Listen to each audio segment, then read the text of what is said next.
अस्सलामुअलैकुम। Welcome to Study Zone. हमने last lecture में फाइलम मोलस्का की क्लास गैस्ट्रोपोडा को डिस्कस किया and in our today lecture we will talk about class Bivalvia of phylum Mollusca. अच्छा, अगर हम इनकी करेक्टरिस्टिक्स को देखें तो इनकी तकरीबन 30,000 स्पीशीज हमें देखने को मिली और ये सेकेंड लार्जेस्ट क्लास है मोलस्का की। इसमें जो शेल होते हैं उनके अंदर कोई भी वाल्व्स प्रेजेंट नहीं होते और कुछ वाल्व्स ऐसे भी होते हैं जो एडेबल होते हैं और इनमें पर्ल्स की फॉर्मेशन होती है। कुछ बई वाल्व ऐसे भी होते हैं जिनमें फिल्टर फीडर्स प्रेजेंट होते हैं और ये जो बैक्टीरियाज होते हैं पॉल्यूटेड वाटर में से उनको रिमूव करने के लिए यूज होते हैं। इनमें मेंटल भी प्रेजेंट होती है। इनके एग्जांपल में ऑस्टर्स, क्लेम्स, मसल्स और स्कैलोपस आ जाते हैं। अच्छा, अगर हम इनकी क्लास बाइवाल्विया को के स्ट्रक्चर को डिस्कस करें तो हमें यहाँ पे वाल्व्स देखने को मिलते हैं। जो दो कन्वेक्स हाफ्स होते हैं शेल्स के उन्हीं को बेसिकली वाल्व्स कहा जाता है। अच्छा, ये जो वाल्व्स होते हैं ये dorsal margin of the shells में एक प्रोटोम्यूकस हिंज इनमें प्रेजेंट होता है। ये क्या होता है, एक सीरीज होती है टंग की जो कि मॉडिफिकेशन फिर फर्दर मॉडिफिकेशन के प्रोसेस से गुजर कर टीथ में फॉर्म हो जाती है और ये डोर्सल मार्जिन पे प्रेजेंट होती हैं। अच्छा, यहाँ पे हमें अम्बो एक टर्म देखने को मिली। ये क्या है, ये ओल्डेस्ट पार्ट है शेल का और ये स्वालन होता है उस एरिया के पास प्रेजेंट होता है जिसमें इंटीरियर मार्जिन के साथ शेल प्रेजेंट होता है। अम्बो जो है इसमें लेंस होते हैं, लाइंस होती हैं शेल ग्रोथ की और ये जो है कंसंट्रेटेड लाइंस होती हैं और ये एज जो होती है शेल की उसको डिटरमाइन करने के लिए यूज होती हैं। अच्छा, इनमें हिंज लिगमेंट भी हमें देखने को मिला। ये क्या है कि जो शेल है उनके क्योंकि दो वाल्व्स होते हैं और ये जो वाल्व्स हैं एक दूसरे के साथ ही इन्हीं हिंज लेगामेंट्स के थ्रू अटैच होते हैं और ये नेचर के लिहाज से ये प्रोटीन्स होते हैं। इनमें अडक्टर मसल्स में हमें देखने को मिले। अडक्टर मसल्स जो थे ये इंटीरियर एंड में डोर्सल हाफ जो था शेल का उसमें प्रेजेंट थे और इनमें पर्ल की फॉर्मेशन होती है।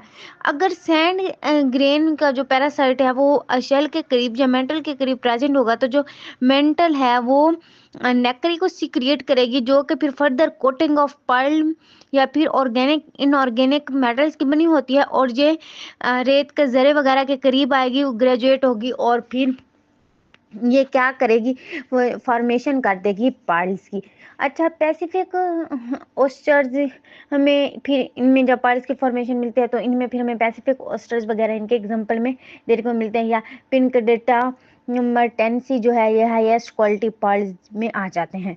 इनमें अगर हम गैस एक्सचेंज का मैकेनिज्म देखें तो इनके पास गिल्स होते हैं और ये जो गिल्स होते हैं वो फोल्डेड शीट्स के फॉर्म में प्रेजेंट होते हैं जिनको लैमिला कहा जाता है। ये जो गिल्स हैं ये फुट के साथ अटैच होते हैं और ये फिर इनको जो दूसरा एंड होता है वो मेंटल के साथ अटैच होता है। इनहेलेंट रीजन इनमें क्या होता है कि मेंटल कैविटी के वेंट्रल साइड में जो गिल्स होते हैं वो इनहेलेंट रीजन्स के लिए यूज हो रहे थे और जो डोर्सल एंड पे होते हैं वो एक्सहेलेंट रीजन के लिए यूज हो रहे थे। इनमें फिर फर्दर इनकरंट ओपनिंग या साइफन हमें देखने को मिलती है।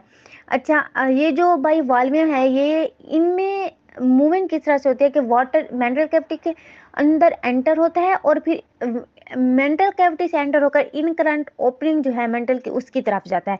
समटाइम्स ऐसे होता है कि ये साइफन के एंड में भी जाके जमा हो जाता है। साइफन क्या है, ये एक मेंटल के करीब एक रीजन है जिसमें एक्सटेंशन पाई जाती है, यानी मेंटल का जो रीजन है उसमें जब एक्सटेंशन आएगी तो उसे साइफन कहा जाता है। एक बाई वॉल्व इसमें बरेड होता है जो कि फर्दर एक्सटेंड हो जाता है सरफेस के साथ और फीडिंग या गैस एक्सचेंज जो मैकेनिज्म होता है वो फिर फर्दर इसी साइफन के अंदर जो है वो होता रहता है।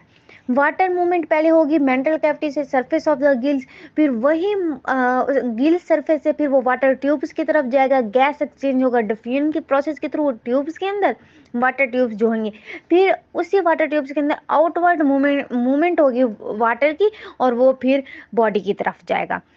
इनमें अगर हम डाइजेशन को देखें तो फिल्टर फीडिंग या जिसे डाइजेशन कहा जाता है उसका प्रोसेस किस तरह से होता है। गिल्स सबसे पहले फूड को ट्रैप करेंगे, फूड को ट्रैप करके मेंटल कैविटी की तरफ ले आएंगे।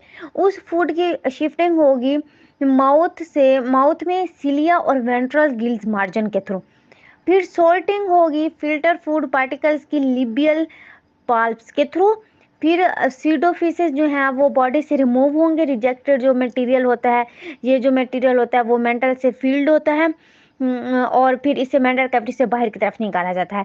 फिर डाइजेस्टिव ट्रैक में डाइजेशन का प्रोसेस होगा। ईसोफेगस जो है इस प्रोसेस में इन्वॉल्व होगा। ईसोफेगस में फूड जो है वो एंटर होगी, और जो इंटेंगल्स जो है म्यूकाइड फूड स्ट्रिंग्स के वो आएंगे, और फिर फूड स्टोमक के अंदर एंटर होगी। स्टोमक के अंदर जब फूड एंटर होगी तो एक डाइवेट्रिक्यूलम, जिसे स्टाइल सैक कहा जाता है, उसके अंदर जाके स्टोमक के अंदर ये प्रेजेंट होता है, और इसके अंदर जाके फूड एंटर होगी। एक क्रिस्टलाइन स्टाइल जो है ये मूव करेगा स्टोमक की तरफ और इस फूड को डाइजेस्ट कर लेगा। फिर जो मूवमेंट है फूड के इंटेस्टाइन की तरफ आएगी। डाइजेस्टिव ग्लैंड्स वहां पे प्रेजेंट होंगे। डाइजेस्टिव ग्लैंड जो है वो इंट्रासेलुलर डाइजेशन का प्रोसेस करके इस सारे फूड के को डाइजेशन करेंगे, और फिर ये इनस के थ्रू जो है वेस्ट जो होगा इंटेस्टाइन से रिलीज होगा, और फिर वाटर में से वाटर के प्रोसेस एक्सक्रेंट ओपनिंग जो है उनके प्रोसेस से वाटर इन फिशेस को कैरी करके इनस की मदद से बाहर की तरफ ले जाएगा। इस तरह से इनके अंदर ये जो है फिल्टर फीडिंग जिसे कहा जाता है या डाइजेशन कहा जाता है वो प्रोसेस होता है। अच्छा, नेक्स्ट अगर हम इनमें सर्कुलेटरी सिस्टम को देखें तो जो बाइवाल्व्स हैं उनमें ब्लड फ्लो हो रहा होता है हार्ट से टिश्यूज की तरफ, जिन्हें साइनस नेफ्रीडिया या गिल्स कहा जाता है, वो जो कि फिर बैक हार्ट की तरफ ही आ रहे होते हैं। मेंटल में एक एन एडिशनल साइट होती है ऑक्सीजनेशन के प्रोसेस के लिए। अच्छा, समटाइम्स ऐसा होता है कि जो बाइवॉल्व्स हैं इनमें एक सेपरेट ओल्टा होती है जो कि डिलीवर्स कर रही होती है ब्लड को मेंटल की तरफ डायरेक्टली, और इनका जो ब्लड होता है वो डायरेक्टली रिटर्न हो जाता है हार्ट की तरफ।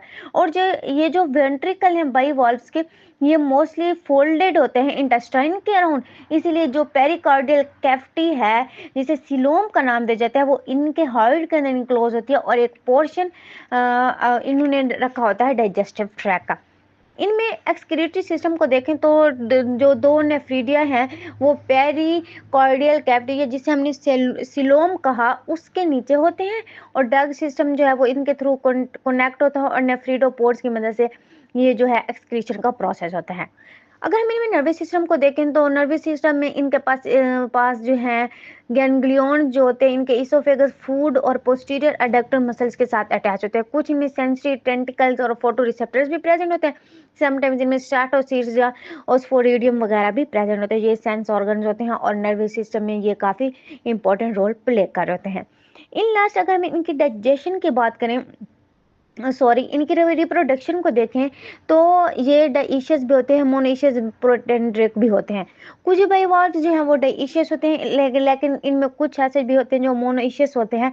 अच्छा, इनमें जो गुनेट्स की लोकेशन होती है वो विसरल मैस में प्रेजेंट होते हैं। गुनेट्स जो है इन्होंने लूप इंटेस्टाइन को सराउंड किया हुआ होता है, और जो डक्ट्स हैं गुनेट्स की वो मेंटल कैविटी में डायरेक्टली ओपन होती हैं, और फिर एक्सटर्नल फर्टिलाइजेशन में इनके अंदर होती है डेवलपमेंट का प्रोसेस जो है वो ट्रोकोफोर वेलिजर स्टेजेस के थ्रू होता है। ब्रॉडिंग यानी अंडे देने का प्रोसेस भी इनमें होता है। कुछ फ्रेश वाटर बाइवॉल्व्स ऐसे भी हैं जो कि डायरेक्टली बोर्ड करते हैं यंग स्टेज में। समटाइम्स इनमें फर्टिलाइजेशन का प्रोसेस भी होता है जिसमें स्पर्म जो है इनह्यूलेंट वाटर को लेता है और यंग क्लेम जो है वो गिल से रिमूव हो जाते हैं। अच्छा, ग्लोकीडियम ही इनमें एक हमें टर्म देखने को मिली, यानी कुछ मोलस्कन ऐसे भी हैं जो ब्रॉड करते हैं यंग एज में और फिर मॉडिफाइड होकर वेलिजर स्टेज तक पहुंचते हैं। इसको ग्लोकीडियम कहा जाता है, और ये एक पैरासाइटिक है जो कि फिश में पाई जाती है। अच्छा, इनके स्ट्रक्चर की बात करें तो ये जो लार्वा है इनके पास टिनी वॉल्व्स होते हैं, और सम स्पीशीज ऐसे भी होते हैं जिनमें टूथ लाइक हुक्स हमें देखने को मिलते हैं। रिलीज या अटैचमेंट है जो है वो होस्ट फिश के साथ इनकी किस तरह से होगी कि लार्वा जो है वो एक्सलेंट अपर्चर के थ्रू एग्जिट करेगा और सबस्ट्रेट की तरफ सिंक कर जाएगा। समटाइम्स ये डाई भी हो जाता है। अगर जो लार्वा है वो गिल्स के साथ अटैच नहीं होगा, फिन्स या किसी और अदर बॉडी पार्ट के साथ अटैच होगा, तो ये क्या करेगा, ये इस होस्ट टिश्यू को फीड करना स्टार्ट कर देगा, और जो फिश है वो एक सिस्ट बना लेगी लार्वा के अराउंड। अच्छा, अगर हम इनमें देखेंगे ये फिर अडल्ट में किस तरह से चेंज होते हैं, कुछ वीक्स के बाद लार्वल डेवलपमेंट इनके अंदर होगी, और जो गोलाकिडियम है ये अपनी अडल्ट स्ट्रक्चर जो है उसे अटेन कर लेगा, और मिनीचोर जो क्लेम है यानी जिसे कहा जाता है वो अपने होस्ट की तरफ फाल कर जाएगा, और इनके अंदर इसी तरह से इनका जो फीडिंग स्टाइल है वो डेवलप होगा, और वो एक अडल्ट एनिमल में डेवलप होकर एक फ्री लिविंग स्पीशीज की तरह अपनी लाइफ गुजारेगा। इनमें इस तरह से डेवलपमेंट का प्रोसेस हुआ। अच्छा, अगर हम इनकी डाइवर्सिटी की बात करें तो हमें यहाँ पे डिफरेंट टाइप की इनकी डाइवर्सिटी देखने को मिली। कुछ जो थे वो बोरोइंग बाइवॉल्व्स थे, कुछ सिजाइल बाइवॉल्व्स थे जैसे ऑस्टर्स हो गया, और कुछ बोरिंग बाइवॉल्व्स थे जो कि सी के बीनीथ में रह रहे होते हैं, यानी surface of limestone, would, clay, coral या किसी अदर सबस्ट्रेट के साथ अटैच होते हैं जैसे शिप वॉर्म्स हो गए। तो ये सारे बोरिंग बाइवॉल्व्स में आते हैं और ये बाइवॉल्व्स की डाइवर्सिटी बनाने में बड़ा इंपॉर्टेंट रोल प्ले कर रहे होते हैं। आई होप सो कि आपको इनकी क्लास बाइवॉल्व की क्लियर अंडरस्टैंडिंग हो गई होगी। नेक्स्ट लेक्चर में हम सिफलोपोडा इनकी क्लास को डिस्कस करेंगे। इससे रिलेटेड आपका कोई भी क्वेश्चन हो आप कमेंट बॉक्स में पूछ सकते हैं। Thanks for watching my lecture.